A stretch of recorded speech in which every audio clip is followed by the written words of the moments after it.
So welcome. My name is Victoria. I'm the Executive Director of the Foundation for Developing Compassion and Wisdom. Today's session is going to last for 60 minutes. First, I'm just going to say a few words about the work of FDCW. Then I'm going to introduce our three speakers today. And at the end, we're going to have some time for questions from the audience. FDCW's patron is His Holiness the Dalai Lama, who has said the key to a happier and more successful world is the growth of compassion. We don't need to become more religious, nor do we need to believe in an ideology. All that's necessary is for each of us to develop our good human qualities. So FDCW is dedicated to a kinder, wiser, and more compassionate world. We provide educational resources for adults and children for a happier, more meaningful life. These resources offer very practical ways to examine our core values, to understand our minds more deeply, and to develop a sense of concern for the well-being of others. We want to break through self-limiting beliefs, abandon destructive emotional patterns, build better relationships, and cultivate our resilience. So if this sounds interesting and you want to learn more about our work and the impact, please subscribe to our regular newsletter by visiting our website. So today's webinar is on the topic of how to die with compassion. And it's the fifth webinar in our Compassion and Wisdom in Action webinar series. That's been held throughout 2022. All the previous webinars have been recorded and you can watch them on our website. Now I'm delighted to welcome our speakers today. We're very lucky to have Venerable Carla Pearse joining us from Australia. We've got Kirsten DeLeo joining us from Ireland and Bruno Rizzi joining us from Italy. So let me share a bit about them. Venerable Carla was ordained in 2009 in Australia. She spent much of the last few years in India and Nepal doing retreat. She's currently living in Brisbane and she works at Karuna Hospice as a counsellor. For many years, she's worked in suicide prevention and intervention methods. She has a very strong conviction that most of us can find contentment in our lives, irrespective of our external circumstances, by understanding and training our mind, particularly by using mindfulness. She has a Bachelor of Counselling, a Bachelor of Social Science, and a Master of International Studies. She's also been presenting the 16 guidelines for 10 years and is trained in 2 of FDCW's other courses, Building Balanced Empathy and Unlocking Your Potential. Welcome, Venerable Carla. Kirsten DeLeo is a meditation teacher. She's also a spiritual care trainer and a long-time Tibetan Buddhist practitioner. She's the author of the award-winning book, Present Through the End, A Caring Companion's Guide for Accompanying the Dying. Kirsten helped to pioneer Authentic Presence, one of the first training programs in contemplative end-of-life care in the USA.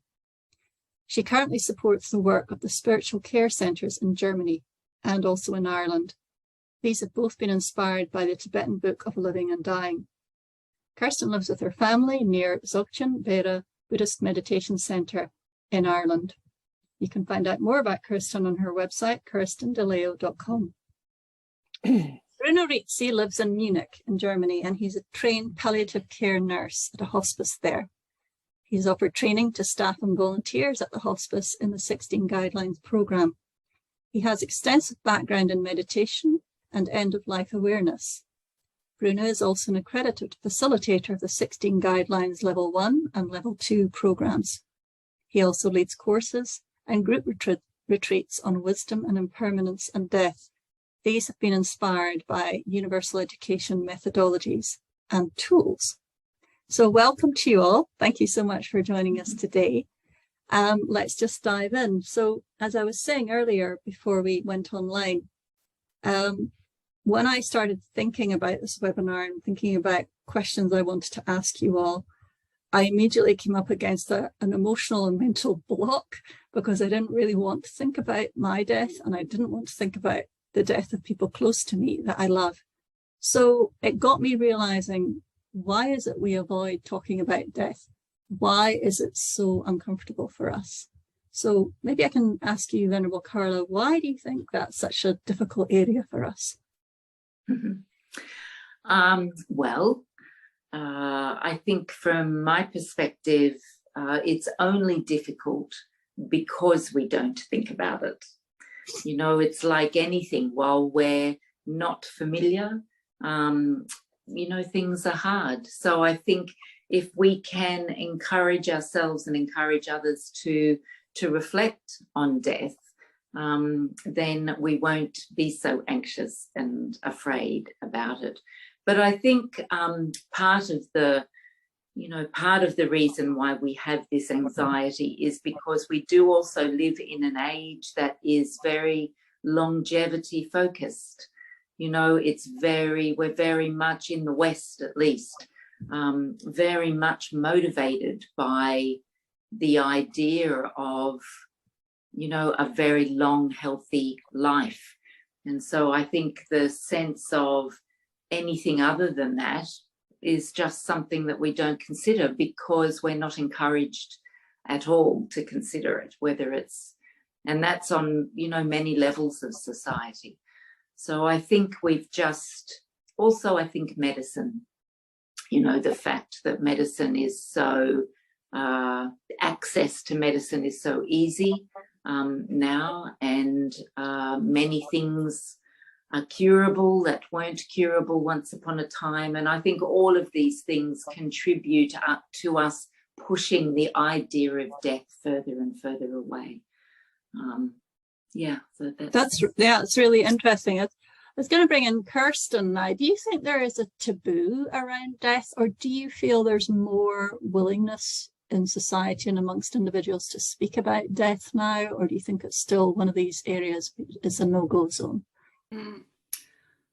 It's a difficult question. My answer would be both. Yes, there is a big taboo in our society, in our culture. And yes, we talk more about it. It's more in the open. We have death cafes where people meet, you know, complete strangers, and talk about dying and death. And I think also with hopefully with the pandemic, things have shifted. But I also find, and I'm really makes me always curious, that even when we talk about death, the talking about it is a way of avoiding it. So it's like most of us would focus on practical things, you know, getting ready and a funeral and a memorial, but the deeper inner work that death requires us to do, we avoid like the plague because it's so hard. It's so hard to lose, you know, our body, our relationship, our entire world. It's hard to get to come to grips with that.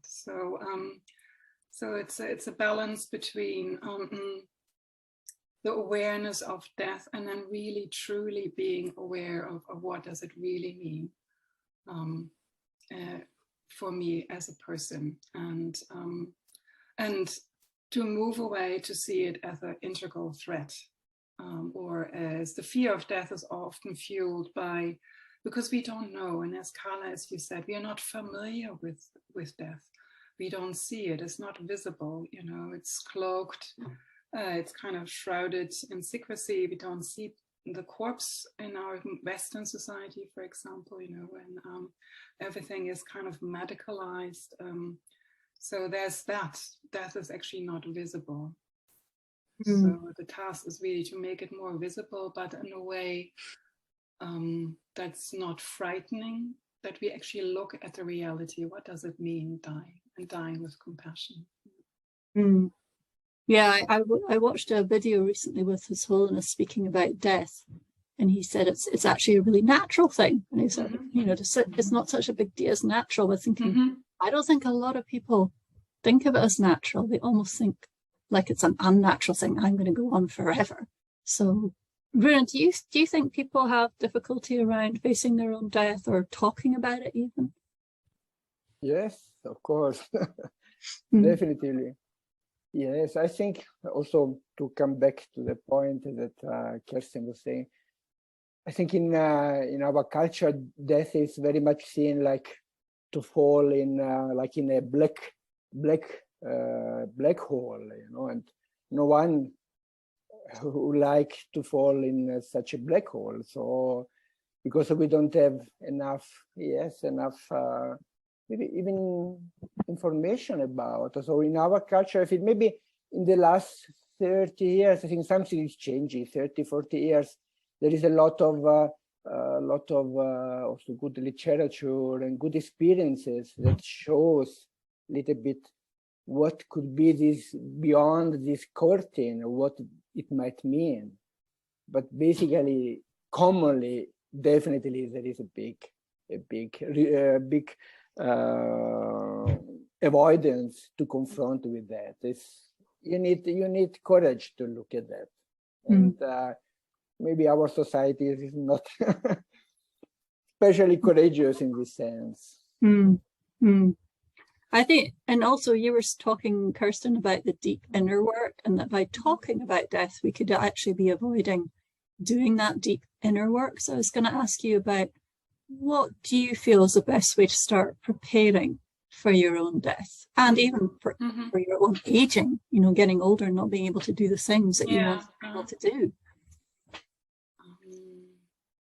I think just to have a conversation like we are having, to openly acknowledge it, because it's very deeply human, the resistance and the block, the fear, or to be aware, becoming aware of our concepts, the concepts around death, you know. How do I understand it? What's my personal experience with it, you know? Maybe some of us who are listening have good experiences and have great models in their lives where others, you know, have traumatic deaths. So of course we avoid it. So just to really demystify it a bit and really look, what do I expect, you know, with my dying? And most people, you know, who are, I've had the honor to care for, was the fear of pain, you know, the fear of the process and the fear of not knowing what will happen, you know, the fear of the great unknown. So familiarity it's really helpful. And one way of preparing is really, as we to talk about it, to reflect, to actually bring death into our lives. I like the phrase of we can lean into it a little bit. So it's it really requires great gentleness and kindness, because we can also then come to assume, oh, my fear or resistance, I should get over it, especially if you're maybe meditation practitioners. I should be better, you know. So again, just embrace all our experience with great gentleness and kindness, and just to gently lean into it and keep reflecting. Not if I die, but okay, when I die, and to allow this to permeate more our lives through reflection, through contemplation, through conversation with friends and family members. I love what you say there about leaning into it. You know, I think that's great. It's really helpful. Venerable Carla, can I bring in you now, because you recently had an experience of facing your own death. Happily, that didn't happen for now. But can you just describe a little bit about how that affected you, even psychologically, the sort of before you had the diagnosis, going through it, and then after? Yes. Well, I mean, it was very unexpected, of course. I think for a lot of people, when you're not feeling unwell, to get a cancer diagnosis is, you know, a surprise. I mean, I was certainly, I was surprised on one hand and yet not on another. You know, I mean, cancer is such a common disease these days. So I was definitely surprised. I certainly did think about, you know, the possibility of death, but I think the other thing was that we have so much information now about cancer and about cancer treatment. So I felt sort of very confident, actually, right from the beginning. But I don't think that was, you know, like, I don't think I was avoidant of it at all. I think I was very conscious of the possibility of death, but I also had great confidence that my karma to die was not going to ripen just yet. And I found the whole process, you know, of the diagnosis, of surgery, of chemotherapy, of radiation treatment, just a very, where I found it useful was in the idea of, again, youthfulness, you know, the unlikely or the unrealistic sense of sustaining this idea of youth, and that longevity is going to happen, you know, that it's expected that we're going to live a long life. And I think that was probably, for me, a much more important consideration, was that death is certain, you know, the time of death is uncertain. And for me, it could happen tonight, you know, so it just really, I guess, reinforced for me the inevitability of death, but that we can't predict, you know, when that's going to come. And for me, that's really important, because it helps us to just see, as the Dalai Lama said, that death is a natural part of life. It only exists because of life, you know. And so to see it as something that is, you know, mutually exclusive to life, I think is a bit sad, really, because death will come to us all, no matter how hard we try to avoid it. It's inevitable. And I think my own diagnosis and my own treatment really just helped to reinforce that, but also to cultivate that sense of acceptance. When its appointed time arrives, its appointed time arrives. You know, that's okay. And did you find it's like motivating you while you're alive, you know, to think about your death? Look, I don't know that it does. I mean, it's interesting, isn't it? Again, I think a lot of these things are conditioned socially, you know, or conditioned culturally. You know, for me, I think I've sort of done a fair bit of reflection on this idea of the inevitability of death over the last sort of several years. So I think really, I just try and live my life day by day in the best way that I can, not knowing whether it's going to be my last day in this body, you know, at this time. So I don't know that it has, you know, specifically, changed how I might live my life. I don't think so. But I do want to, can I touch on something else though, is that you talked about the idea of taboo and whether or not the subject of, you know, death is taboo. And I used to think that it was, but a couple of people that I've spoken with on Karuna's podcast, you know, about death, is that it's something that I hadn't considered, is that they said that death is not taboo because we constantly watch it on television, at the movies, we read about it, we're all true crime, you know, fanatics. And so we're surrounded by dying and death, and even, you know, in quite gruesome ways sometimes. So the topic of death isn't taboo. But I think what we struggle with is just thinking about our own. So it's not death that's taboo, although it is regarded as a very negative topic. It's used often, the language is often used in a very negative way, but it's just our own death and the death of those close to us that we never touch. And I think that's sort of where the stigma comes in, you know. It's just interesting. I hadn't really thought about it like that. And it was just interesting to hear that, no, there's not really a taboo because it's everywhere, all day. But it's our own death that we're really fearing, isn't it? Yes. Our own death itself. Yeah. That's a great point. Yeah, I agree. Bruno, can I bring you in now? When we face our own deaths, sometimes we're thinking about pain and the physical pain Kirsten mentioned earlier, and the fear of that. Do you have any advice, suggestion, or experience around how people manage that physical pain? What the strategies are?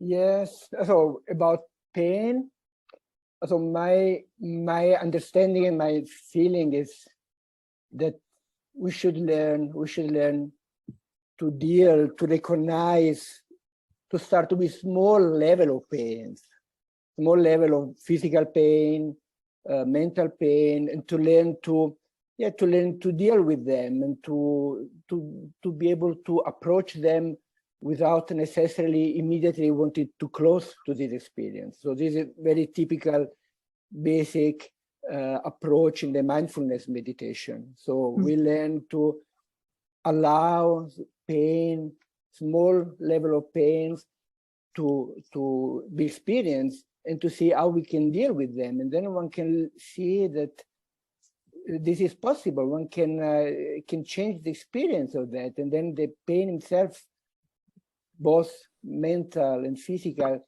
can have another dimension. So this, we can grow in this process of familiarization and the capacity to deal with that, to transform it.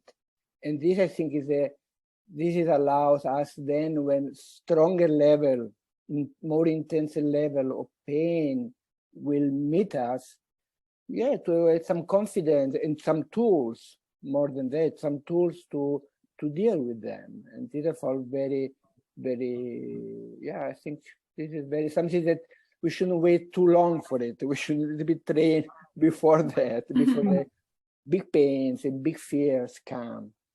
Because you lead workshops, don't you, on impermanence and how thinking about your death can inspire you in life. Can you share a little bit about that?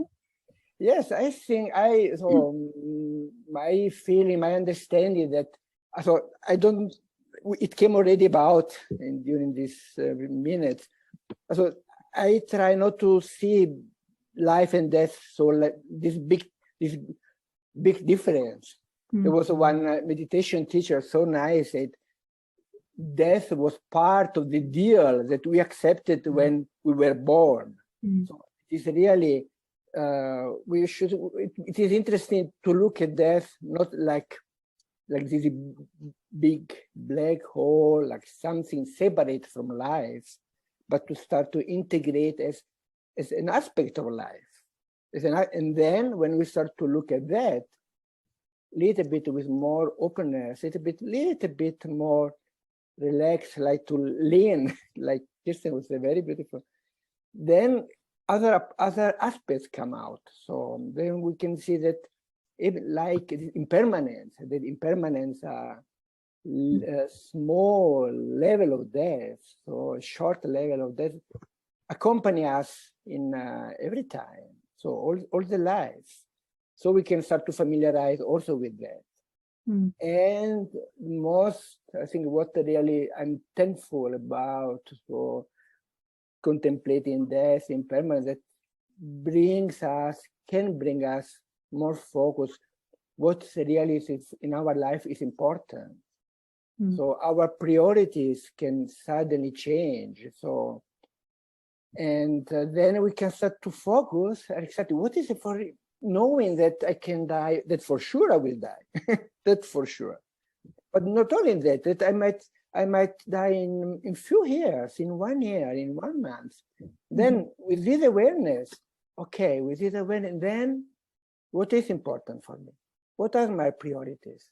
It is necessarily to build my career on, to let grow my bank account on, and so on. We start to become really more grounded, more nearly to our life.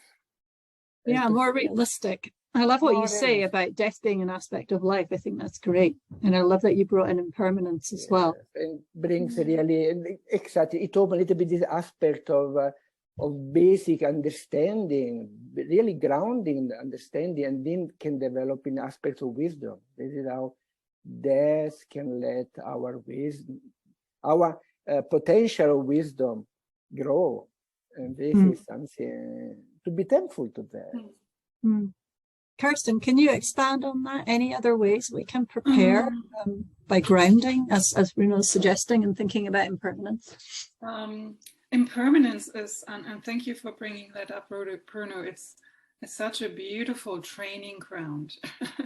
I think, including myself, I always think, even after years of being at the bedside and caring for people, walking alongside, the resistance is there, and thinking it happens far. It's something that will happen far in the future, and right now it will happen only, it's happening to other people, not me.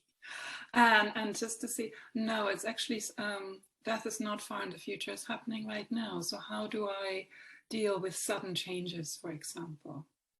How do I deal, with when things don't pan out the way I want them to fall into place, or don't, So for example, I just moved, and that sounds very ordinary, but there is a level of confusion and disorientation. You get up in the middle of the night, you don't know where the bathroom is, and you bang your head and it's like, where am I?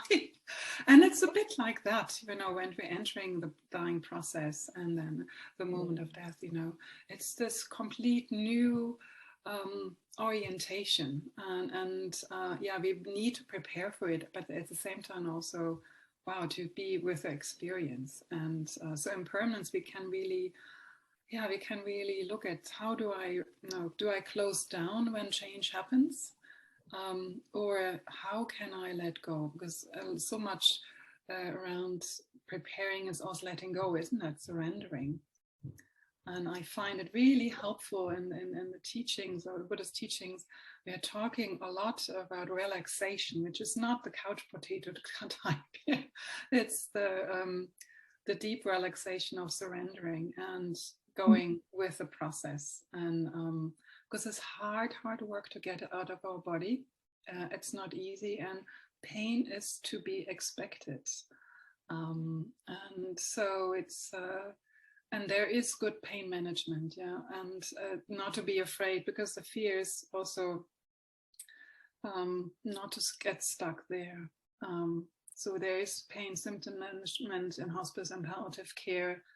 And when you asked, I was wondering if behind this question of pain management or pain, the fear of pain, is also this idea of conscious dying. I would like to die not drugged, and I like to have a clear mind. But we can only have a clear mind to the degree we can stay focused and not be distracted. And pain is often the biggest distraction. So a good pain management is really crucial, so we can stay conscious or clear as possible. It's not always possible, but we can aim for it. Venerable Carla, what do you say about managing pain and conscious death? Do you think that's, I mean, what can you do? How can you manage that, right? Look, I mean, I think from my perspective, if you are a serious practitioner who wants to maintain a clear mind and try and, meditate at the leading up to and at the time of death, that's vastly different to the majority of people. And I think there's certain types of pain that you can definitely address through meditation and mindfulness.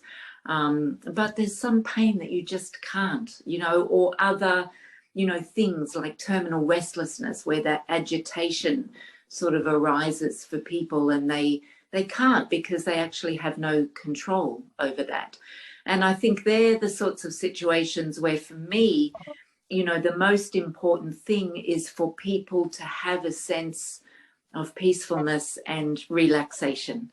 And if medication helps them to calm their body, calm their nervous system, calm their mind, then I think the death process is actually going to be a much more helpful process, not only for the person dying, but for those around them that love them and don't want to see them experiencing suffering. So I think medication absolutely has its place. You know, the idea of people being drugged up, yeah, again, I'm not so convinced about that, because I think for the majority of people, that just allows them to be peaceful and relaxed and hopefully focusing on the love, you know, focusing on their family or focusing on whatever it is that's going to sort of help them transition into, you know, this medium of death and then whatever follows for them. So, yeah, I think wherever you are at, use whatever tools are available to you, and that if that includes medication, run for it, you know. It's a tricky one, isn't it? And what you say about relatives reminds me of when my father was in hospital about 15 years ago, and he'd gone through some serious treatment and was quite seriously ill. And my stepmother was beside herself. She was so anxious. She was so upset. She was hanging on to my father, and I just thought, oh my goodness, this is not helping. So I gently encouraged her, maybe, would you like to go and get some tea, or try to get her out of the room, because I could see my father was trying to calm her down, and he was the one that was dying. So do you see that in your hospice work? Because I know you all work in hospices. Do you have ways to encourage relatives who are clearly distraught to maybe not to be more peaceful, to help the person who's going through that process? Kirsten, have you seen that? Oh yes, yeah, absolutely, yeah. And it's hard to see our loved one when somebody is really close to you, like your father, Victoria, die, and your mother, you know, that relationship and the grief and the despair, and also to recognize again, it's a natural response. You know, we're about to lose something, maybe the most precious person in our lives, and so die with compassion is also, we need compassion for those around the person, you know, that they can die. So that's the support system, the kind of, I find this helpful, there's like the circle of love around it that holds the person in the middle, and we need to support the people who are the closest so they can feel at peace and as much as possible, and also can grieve and have a support so that then they can be there, like your mother. She then, when she's maybe has a cup of tea, a chat, a hug, a good cry, and then ready to be in the room again, you know, and to notice that when that's needed, and to support people. Yeah, that's really important. Yeah. I love what you say about the compassion extending to those who are losing the person who's dying, so the grief process. I think that's something I hadn't really thought about. But Bruno, do you see that as well when people are letting go of their loved ones? It's really hard for them, right? Yes, of course. Of course, often, relatively often appears that for us nurses and for the doctor, for all the staff in the hospice, sometimes are the relatives that need more support.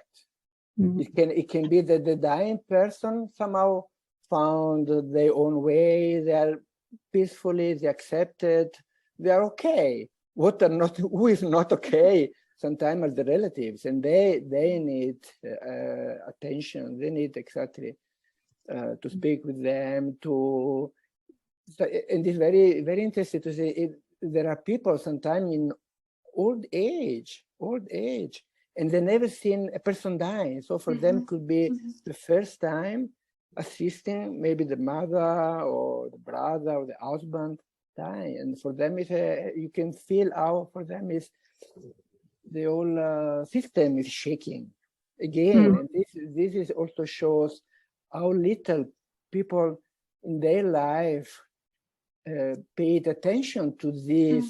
To this fact that one day we will lose our loved one, definitely. But we know, most of the time we don't care about. So we allow the days go by, and then it arrives.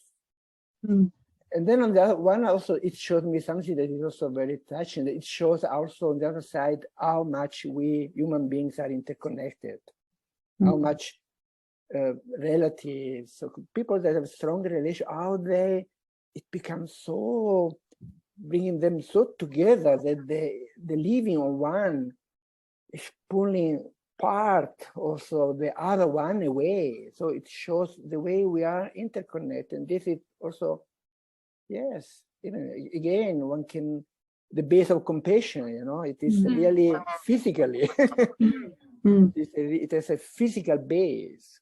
So this is also strong to watch it, how the death of one can destabilize the other one, because of we are definitely interconnected, and it has the potential to acknowledge how we are important for each other. Bruno, can I just say that's very crucial what you're saying, this interconnectedness, and it goes beyond the person who is still alive. The people who have left, are also still part of that fabric, and we still relate to them. And so also, when somebody is dying, they're also to see who's also missing, and that grief that can't come up and get triggered again. The most beautiful way in this process of dying or die with compassion is it's really about love. It's opening up to love, and that brings in my personal experience the greatest comfort, and that's the love we have for each other that is maybe has not been expressed or has been expressed. Sometimes we hold back, and but the famous deathbeds, Hollywood deathbed conversations, they happen now, they happen now, or in front of watching television, with my dad, in between, and that in these ordinary situations. So to really express our love now, so when it happens, there's no regret, and the person also knows it, because it's deeply nourishing that we know we are loved, but also in the context of when we look in a spiritual context, that we are a fabric of something much larger, because the person cannot receive love from a human being. That's the love in the universe, that we are held, and to connect a person to that in whatever way we can is key. And do you find when you're at the deathbed, at the bed beside someone who's dying, is there a lot of contemplation of how they've lived their life and possible regrets and thinking about things they did wrong or things they could have done differently? And how do you approach that? Do you offer some kind of unconditional, as you say, love, where you just try to get the person to feel as happy and as self-accepting and as forgiving of themselves, so that they're not entering the moment of death just like full of fear, anxiety, recrimination, thinking I'm a bad person? Because my understanding is that it's good for them to be as peaceful as possible when they transition to the next life or wherever. What do you think around that? So for some people, healing their unfinished relationships or business is key. It's not for everybody, for many, and to create space that people can do it. It's not always possible, because if there are many broken relationships in a long life, it's hard to expect to do that in a short period of time. But sometimes there is grace, there is a miracle, there is magic, and there's a blessing, however you would name that. But to really allow the person, because often when we look at our own lives, when I did something that, I regret later, I so deeply identify with that. And so to really also let the person know who's dying, I find it helpful to let them know, but you're still lovable. No, the act wasn't skillful or was even harmful, but ultimately that's not who you are. And remind them that, look at the people around you who care for you right now. They see you in a different light, just to really bring it back to the present moment again and again, and not spin off into stories. That's helpful.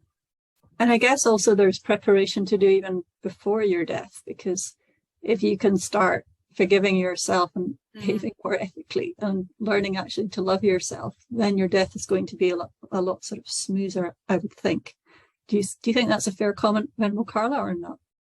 absolutely, without any shadow of a doubt. The more preparation that people can do prior to death, the better for everybody, whether that's the carers, you know, or the family, or, you know, friends. I think it's really interesting, because I think what a lot of people don't recognize is grief starts well before somebody dies. So the person who's ill, or, you know, whatever the situation is, if you're looking, say, from a palliative care sort of perspective, you know, they grieve what they're no longer going to have, or as their, you know, their body and or their mind deteriorates with their illness and disease. So, you know, grief starts long before. Same for the family and for the carers who are grieving their life that may be lost while they're spending time caring and providing service, you know, for the person that they love. But I think Kirsten's point is absolutely also important, because it's not just the preparation about the actuality of the inevitability of death or the grief. It's about really connecting with the love, because I absolutely agree with Kirsten that the greatest tool, gosh, that's a stupid word to use, but anyway, the greatest resource for anybody, whether it's the person dying or those caring for them, their family, is actually love. And I think what people don't understand is that when you are feeling the grief of imminent death, or grief post-death, the only reason, as Queen Elizabeth just said, the only reason we grieve is because we've experienced love. And I think what a lot of people don't understand is that when that love is there, it doesn't disappear because the physical form of somebody has disintegrated in whatever way. And I think a lot of people don't actually think of it. They see death as so final and the absolute end. But for me, anyway, it's not the case. You know, we are merely energy, and that energy manifests in the best possible way through love. And that energy has to go somewhere. You know, energy doesn't dissipate. You know, energy goes out into the universe. And so I think for me, for people to just recognize that even though the physical form of this person that they love is no longer going to be there, the love that they've shared still abides within them. It's in their home, probably, you know, it's in the places that they've shared and the activities that they've shared over their life. And I think it's really important for people to be kind and gentle, you know, around that, and to really understand that the love remains. In fact, it doesn't change. You know, that love that they have stays exactly the same, because that's the nature of love. So, yeah, so I think for me, these are sorts of important things to help us as we move towards our own death or watch our loved one die, and to recognize that love as we're following the grieving process, whether it's pre or post death. Yeah. I want to bring in the audience now. If anyone else on this call would like to ask a question or make a comment or even share something around what we've been discussing, please just press your little hand thing on Zoom and let us know. I think Angela will keep an eye out to see if anybody has any questions, or put them in the chat if you prefer. Does anybody have any questions? Feel free, or comments. Well, if you can, raise your hand. If not, I was going to ask now, turn to the subject of Tonglen. Now, I recently heard, oh, Mabel's raised her hand. So please, Mabel, go ahead. I thank you all so much. I've been really touched by this conversation.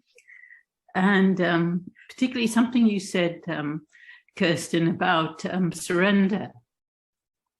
And it's something I've sort of liked, because I've been doing a lot of work in mindfulness and compassion recently for myself.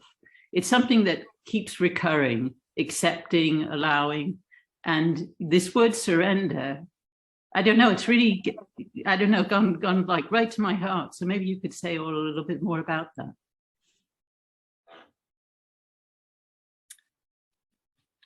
What you're describing is actually what it is. Just surrendering to just allowing things to unfold in their own time and stop to fixing, pushing, manipulating. And that's what when we practice mindfulness, that's what we're doing, right? We're observing, we are watching, and we are aware, and at the same time also spacious with what we are observing, and knowing it's we are not entangled, we are not enmeshed in it. So that's the practice of mindfulness is can be initially baby steps, but then it can be a very profound way of opening up to surrendering, to letting go. I don't like the word letting go because I think surrendering, there's a more kind of this natural kind of unfolding. Letting go is also the idea of kind of, I was given something and now it's been taken away. Yeah, so it's like, one of my teachers, he had this example of, how do we think about loss? We just, when we lose something, we hold on to it, isn't it? We just really kind of hold on to it. And with surrendering, or it's kind of, we're doing this and we're opening up. And we still have, if I have like my favorite Swiss pen, I have it still there. It can be taken, but it also, I have it, and it doesn't hurt when it, it's been taken away. And I can fully appreciate it. I cannot appreciate things when I do this, I can barely see it, this pen. So it's just, I don't know if that's helpful as an example.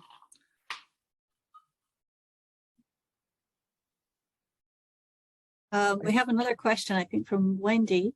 Please could you all say more about Kirsten's point that talking about death, oh, it's gone. Where's Wendy? Wendy, can you ask online? Yes, sure. Yeah, thanks. Thank you, everyone. Just Kirsten made the point that sometimes death cafes, etc., talking about death can actually be a way of avoiding the actual reality of death. So I wondered if you could all say a bit more about that, please. Please do not go away thinking death cafe are the bad thing. That's not, they're really helpful. And now I think to watch our own minds when we, and that's again very human, when we kind of aim at something like, I'm preparing for a good death, and that can get in the way of actually surrendering and allowing death to happen. So that's over preparing, over sharing, over talking. So when we go to the extreme, and that extreme can be an avoidance. So we need to come back to the middle way, the middle ground. I don't know if that makes sense, Wendy. Yeah. Carla and Bruno. Yeah, I mean, I think the use of language is really important. I think talking about death can be very useful, but I think we do need to be very mindful about how we use language, because we often use language with a very negative connotation to death, a very avoidant. We often talk about, you hear all the time people talking about fighting, fighting their illness. And so we're sort of using this aggressive language often when we're dealing with disease or old age or, whatever it is. So I think it's really important to be aware of, even the, saying what is a good death, or, it's like, well, that's subjective anyway. It's such a, and so I think even though I believe talking about death is really, really important just to get the subject out there, because there is so much avoidance and denial around the topic. So I think we can raise it. But I think, I think how we use language is really important in terms of our own experience of death and our own ability to support others who are experiencing dying and death. And I think language is a very powerful thing, and I think we don't have enough awareness of how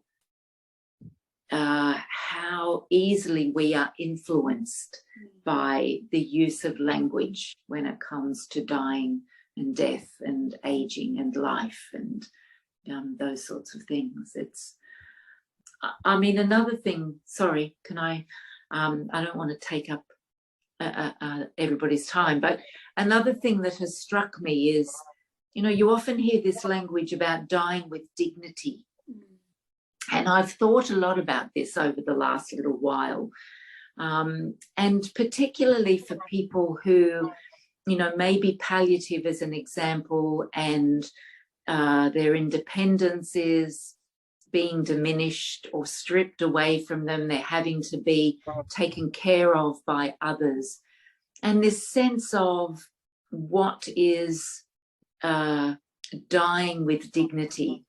And I've thought about it in the context of, a lot of people don't want to become a burden. You often hear that language. I don't want to be a burden when I'm dying. I want, I don't want to be putting people out. I don't want, and I've often thought about birth and death, and when a baby is born, they are 100% dependent on their parents. They vomit, they poo, they do all of these things that when you are older, perhaps, or when you are sick, and those same things happen, they're suddenly regarded as negative. In babies, not so much. In babies, we will do what we need to do as parents. And yet often as we, if we experience an illness or aging where these things start to diminish and we need others' attention and care, then suddenly there's no dignity to that. And so I think these are really important things to think about, because we're conditioned to see disease, illness, dying, death, aging in a particular way. And language often is the way that's the most conditioned and influenced. Whereas for me, birth and death are equally as profound, and in fact can be equally as beautiful, equally as meaningful and purposeful and deep experiences.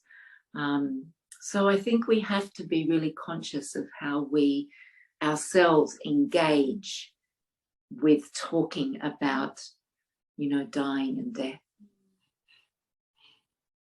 Thank you. And Bruno, did you have anything to add to Wendy's point about the deeper work, and that by talking about it, you're somehow you're avoiding it? Again, excuse me, repeat. Can you repeat? Yeah. Do you have anything to add to Wendy's original question, which was about, well, Wendy, maybe you could say it better than I can. Yes, I think it's nice. I think it's good to leave a little bit a mystery about death. So we can't pretend to have everything clear, to have understood everything, because it goes really beyond our conceptions, our rational mind. We might try to look for it, to try to understand, and for sure we can do a lot emotionally also. But still, like His Holiness call it, like the big mystery, it still remain a mystery. And it is, yes, it is also beauty in that, to approach it. It is like also when we, for example, when we sit meditating, we sit, meditate, we don't really know what is coming about. So meditation itself often surprises us with something that we didn't expect. So that is also prepare us that death also, it will be completely a strong, deep experience, and yes, and love to have a good attitude toward in our life, to develop our feeling of interconnection, and to have big appreciation for that. So that help us to feel also love for life, and appreciation for our understanding, the little wisdom that we can develop. I think then to surrender in this appreciation, I think this is the way I wish for myself to surrender. So with love for others, appreciation for what I got, and for sure more than what I gave. And yes, and to be with trust in the mystery, kind of also trust in this mystery. I like what you were saying, Carla, about rather than saying it's like a transition, rather than like you're fighting death, so you're transitioning. But then my question would be, transitioning to what? So did people ever say to you, what happens next? Because my dad's like, that's it, lights go out. And I know this is a secular webinar, but do people start going that way when they're dying? Or absolutely. You know, I think a lot of people have existential crises as they're, you know, coming towards the end of their life, or, you know, they've been diagnosed with a terminal illness, or, you know, whatever. I think lots of people have an existential crisis because it is a mystery. You know, we don't know. But what I encourage people is whatever brings you peace of mind. You know, so if you have a religious tradition, for example, like if you believe in God, and you believe in, you know, some sort of heaven or whatever, it's like have confidence in that. You know, allow yourself to have that faith and that confidence, and because that's what will give you, you know, the peace of mind, but also the courage to continue on this, you know, this path and this process towards your death. If you think that it's, you know, there is nothing, it's like, that's okay, but don't be, you know, don't be afraid of that. You know, it's like, it's really just whatever, however you view death, the most important thing is for your mind to be at peace with that, you know, because we don't know what happens next. So better to be peaceful in case there is something than to be agitated, you know. So whatever it is that brings you peace of mind, you know, it's like I often say to people, you know, Neil deGrasse Tyson, the astrophysicist, often says, I've heard him say numerous times, we are made of the same substance as the stars, you know, right now. And if you can utilize that, you know, so that when you die, you become part of the universe. You will be part of the universe simply because you are made of what is really the same substance as the stars. Perhaps not literally, but, you know, it's like whatever gives people space to find that peace, because whether it's fact or fiction doesn't really matter. You know, it's whatever keeps them calm, gentle, kind to themselves and to those around themselves. But for me, I just always come back to love. And Kirsten, do you agree with that when transitioning? Absolutely, wholeheartedly. Asked about what's next. Absolutely. And I wanted to stress something, Bruno, that resonated with me when you said, oh, the element of surprise, because like death, we dread it, yeah. But why not be positively surprised? Because I've been with friends, and especially one friend just came to mind listening to you. And she really was so afraid all her life. She carried that fear with her. And once she got then actually the terminal diagnosis, she said to me later, it was as if everything fell away, you know, all the burden, all the fear fell away, and she now could live. It's interesting, the last phase of life, now I can express myself, and I didn't know I was loved. I didn't know there was love in my life. So that was a surprise, you know, and she died very peacefully. So there is grace. We can really also, faith, confidence in a life we lived fully, faith, confidence in something higher ourselves, that we are stars. We're already stars right now, just, you know, clouded over. But that's something, maybe that sounds almost arrogant, but something to look forward to. Yeah.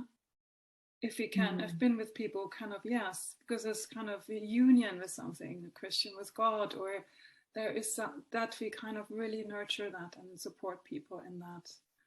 And if they don't believe in anything, that's okay too, as long as they're in peace, at peace. Yeah. I think the other thing, Kirsten, I'd like to add to that is that, you know, some people haven't had a good life. You know, like they've had a difficult or tragic or a life filled with suffering.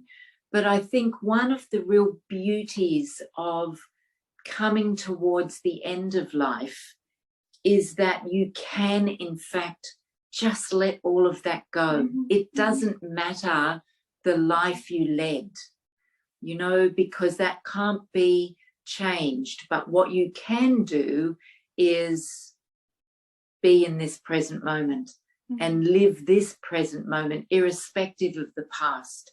You can live the present moment, you know, with that sense of love and kindness and gratitude, even if it's only gratitude for this moment. You know, even if there's no gratitude for the entire life that's passed, you can in fact be grateful for this moment. So I think that's really important, is that, you know, our death is not a reflection of what we've done in life. Our death is a representation of what we wish to experience at this time, in this moment. And we have power there. You know, we have agency and we have power in that, irrespective of what our life might have been before. And Carla, what you're saying is a very different conversation, talking about agency, power, surprise, the grace and the blessing, as it adds a positive way of, and it's not sugarcoating, is a kind of a really, we can look at death and dying in a very different way. I think that's incredibly helpful, flipping it on its head like that. I love that. I've been sent a message. Simon has a question. Is Simon in the audience? If you are, please unmute and please ask your question. Yes, hello. Yeah, so actually I did not have a question, but something raised when Carla was speaking. Because I spoke one time with a doctor in a hospital who saw many people dying, and he said, I have seen many people who were not religious who became religious at the last moment, and many people who were religious who gave up on the idea of God at the last moment. So many people, it's very difficult to put people sometimes in boxes. And recently we organized with the IMI talk with Venerable Robina, and what touched me very much is, she said, like, if before people die, like say 2 months, 3 months before, and they know sooner or later the day will come within a few months, but to encourage, to use sometimes more the words, and indeed words is very important, and how we use sentences. To speak more about going to a Pure Land in the context of Buddhist people. Because in general, we are most happy if we have something nice in front of us where we go to. And it's nice to, if you're able to go into the adventure of dying and you have confidence in the moment, but many people don't have that and don't know where they go and how it will be. And so I was really touched by this, to label sometimes a little bit different, like you go to a nice Pure Land, and if people have really time before, they can read about Pure Lands and see like what is doing with them. And I think it could be very helpful, at least for myself, it's very helpful, because even though I have not diagnosed as cancer or something, and I might still live 10 years, I have to start to think about the process of dying, because death can come any moment. So yeah, so I just want to bring up that element, like maybe this is even something nice where we go to. Maybe it's something really to look forward without that you have to be depressed or think like our life is only, you know, depressing. Anyway, something like this I would like to add. Yeah. I don't know what Thank you, Venerable Tendar. I also watched the video with Venerable Robina. I thought it was incredibly moving. I think she was talking about when you go through the death process, your mind becomes super sensitive. So maybe your external senses are withdrawing a bit, but your mind becomes very sensitive. So it's really important to have a nice, beautiful environment and to be calm and to be happy and to speak about people who are believing in God to be going to heaven and feel happy about that and confident. So your mind is a more confident place, like Carla was mentioning, or if they're Buddhist, a Pure Land. But I'm also guessing we can't impose our views on the person who's dying. That's the line that we tread there. So whatever it is that they are needing, it would be most appropriate. What do you think about that, Bruno? Yes, I feel that with one's own so spiritual tendency, I feel that one can. It doesn't happen from one moment to another or in the last day. Maybe sometimes can happen also. So like there are also those experiences, but one's own spiritual connection should be cultivated. It is very rare that suddenly out the dark room appears. And this, in my experience, of sometimes when I connect with people, exactly trying to find where is the point where they trust. Maybe they've been Christian, they've whatever, Catholic, Protestant, but then when you ask, okay, and then it is there. Very often they said it's not there. It's not, they can't connect, they don't find it. It remains like a word, because they didn't find the connection before that. So they didn't cultivate what does it mean, God? What does it mean, paradise? They are big meaning. The humanity has many thousand years work about that. So, and one needs to explore that beforehand, because exactly the whole world, and then they support us when we need it, because it is there. The Pure Land appears in our mind, because somehow we have the life, we dedicate time to explore this Pure Land, or to explore Jesus, Mary, Buddha, God. So this is my advice is exactly explore your feeling of spirituality. Where is your spirit? Where is your heart get warm? Where your heart get warm, and go for it, explore it, cultivate it, and then when we will need it, it will be there. It will be there. I think that's beautiful. Thank you. And I think it's a great point to dive in, because I think we're running out of time now, and Venerable Carla has really kindly agreed to close out this session with a meditation on our death. So it's an opportunity to put all this into practice. And I'd like to end by thanking our three speakers for the incredible advice and insights and sensitivity that you've shared today. So genuinely, from my heart, thank you all so much. I'm sure many people will benefit from what you've shared today. So I'm just going to finally hand over to Venerable Carla to lead us off and close the session with this meditation. Thank you, Venerable Carla. All right. But I'm actually not doing a meditation on our own death. I'm going to just do a meditation on the topic of death, because I think before we contemplate our own death, we actually have to consider the word and the meaning behind it. So sit comfortably.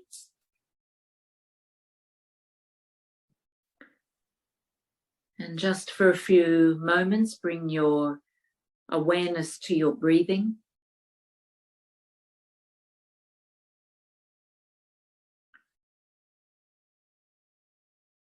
Recognizing that right now, because of the fact we are breathing, we are alive.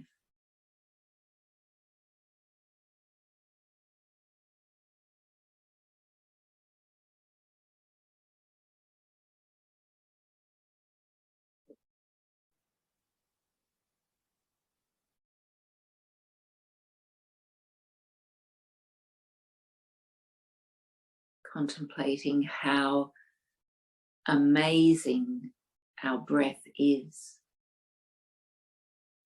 that it sustains our life.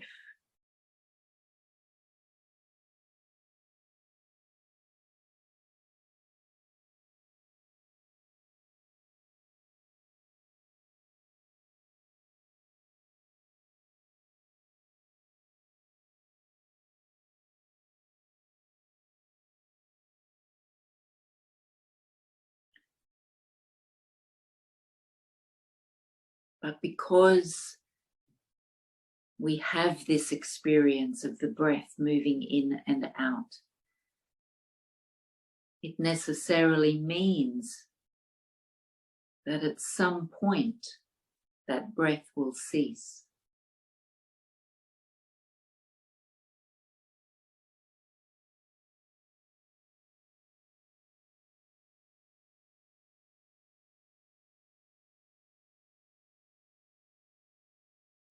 So just for a few moments, contemplate how you currently perceive death.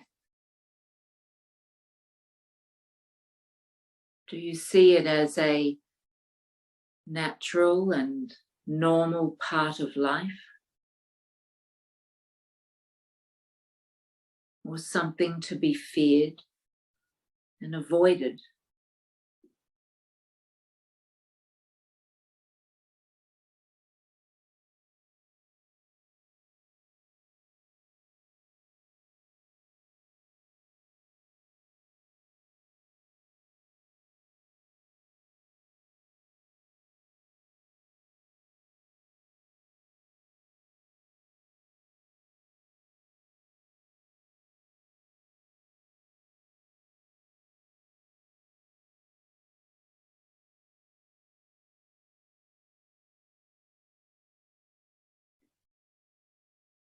When you consider your own death, what do you feel when you think about that?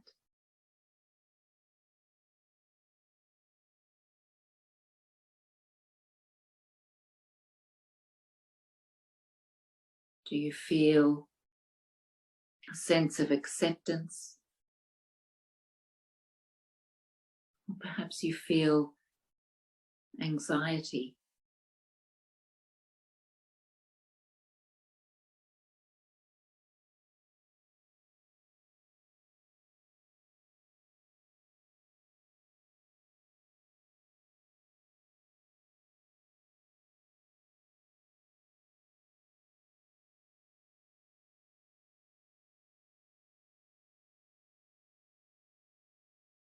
Do you imagine that it could actually happen today? Or do you presume that you will have a long and stable life?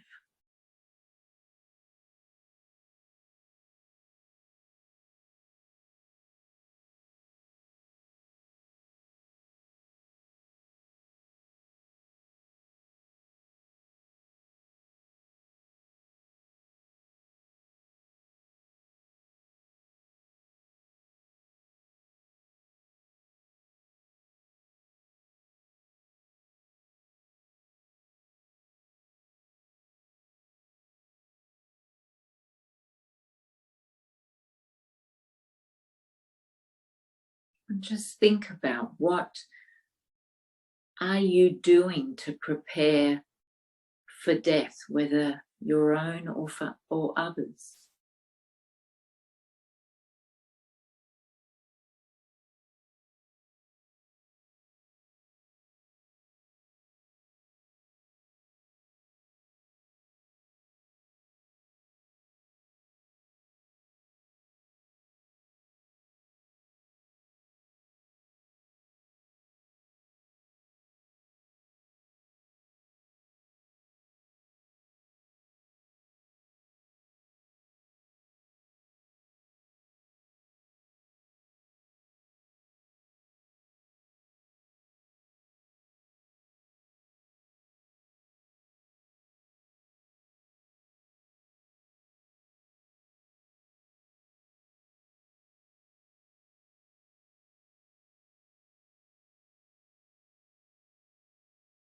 And consider how you live your life today. Can it influence your death tomorrow?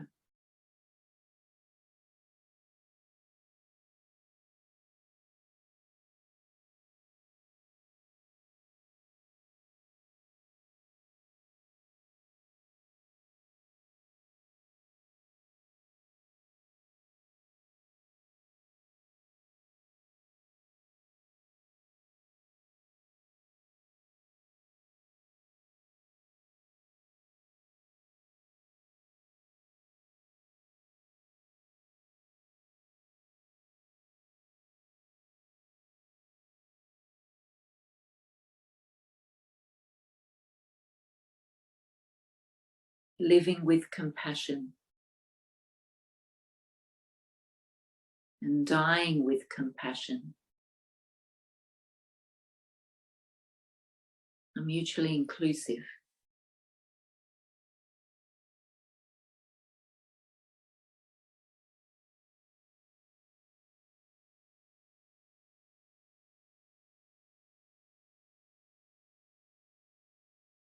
In order to die with compassion, you must live today with compassion.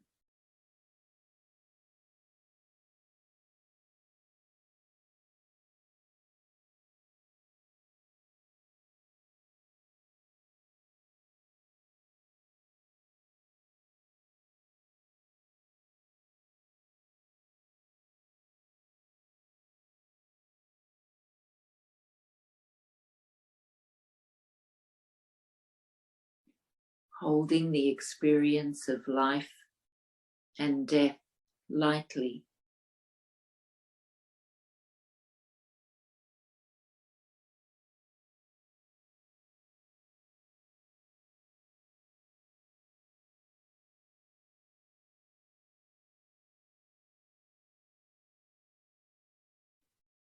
Will allow us to have the space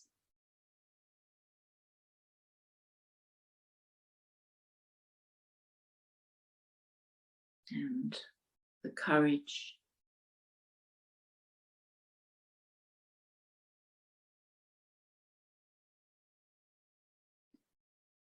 to move through both with a peaceful heart and a peaceful mind.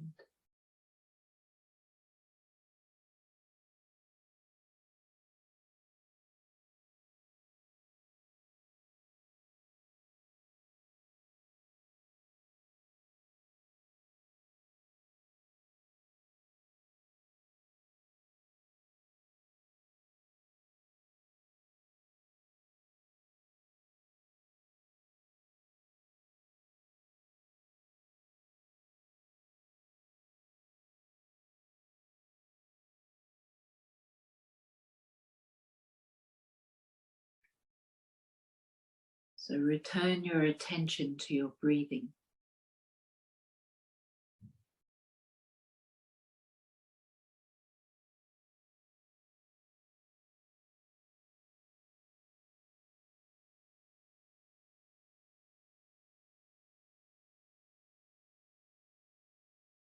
Rejoice in the power of that breath.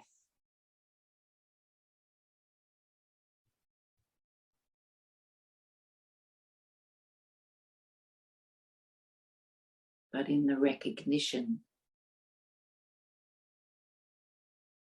that it could cease in any moment.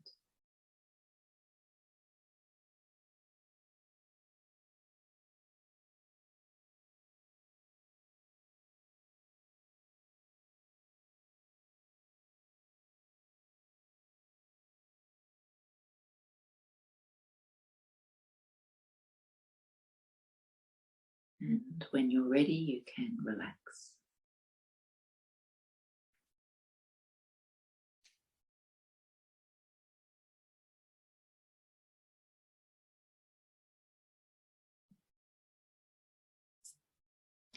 Thank you so much, Venerable Carla. Thank you everyone for joining this. Thanks. Sending you all big love. See you next time. Bye. Bye. See Bye. you, everyone. Thank you. Thank you. See you.